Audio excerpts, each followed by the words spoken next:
It all started when I was doing an exhibition with the City and Guilds, and a lady came to talk to us about the work that we were doing, and she just happened to tell me about the Luttrell Psalter, and I hadn't heard of it at that time.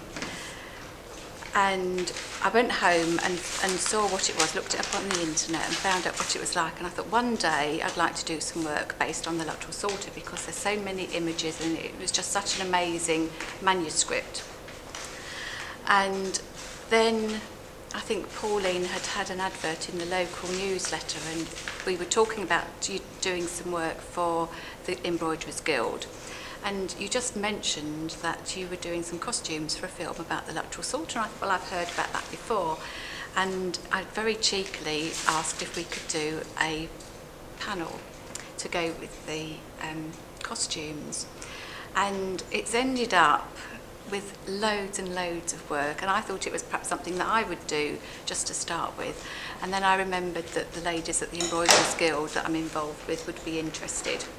And when I asked them would they like to do this, and they saw the pictures, I couldn't stop them really, and it's just evolved from there. So we meet once a month, and we've done lots of different techniques and used lots of ideas from the Psalter, ranging from the letters, the illuminated letters, which are done on tissue paper, to the quilted pieces, which are done on calico and hand stitch. We haven't done any machine stitching in these workshops, but people have done that at home.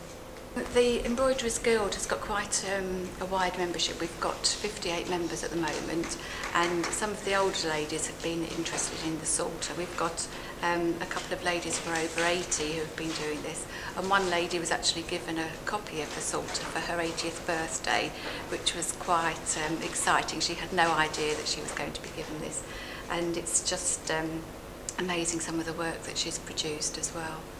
I haven't got it here today with me though, unfortunately.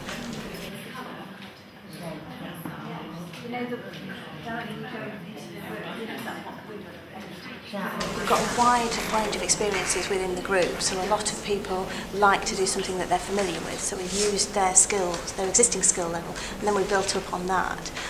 We've taken various images from the Psalter.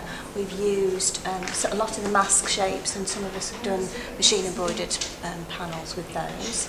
We've used dissolvable fabrics to create a new fabric, such as this one, which is the little leaves that come from the bottom of the pages on the Psalter.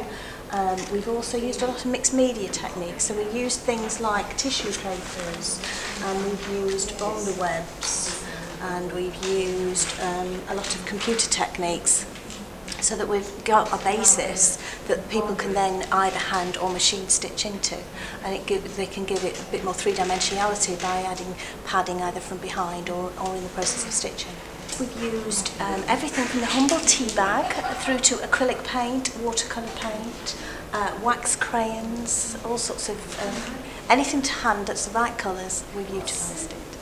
We've adapted a lot of old techniques to create some of the designs. This one, for instance, and this one, we've taken a small section and then we've repeated it around to give us a different whole design. So we've actually used some of the Psalter pages as pure inspiration, and then taken it further to create our own designs from it. Whereas other people have used directly straight from the pages and just copied exactly from the pages to recreate the Psalter pages, but we're not using exactly the same paints, so we're never going to get exactly the same colours because we haven't got the same gilding paints and things to work with. So.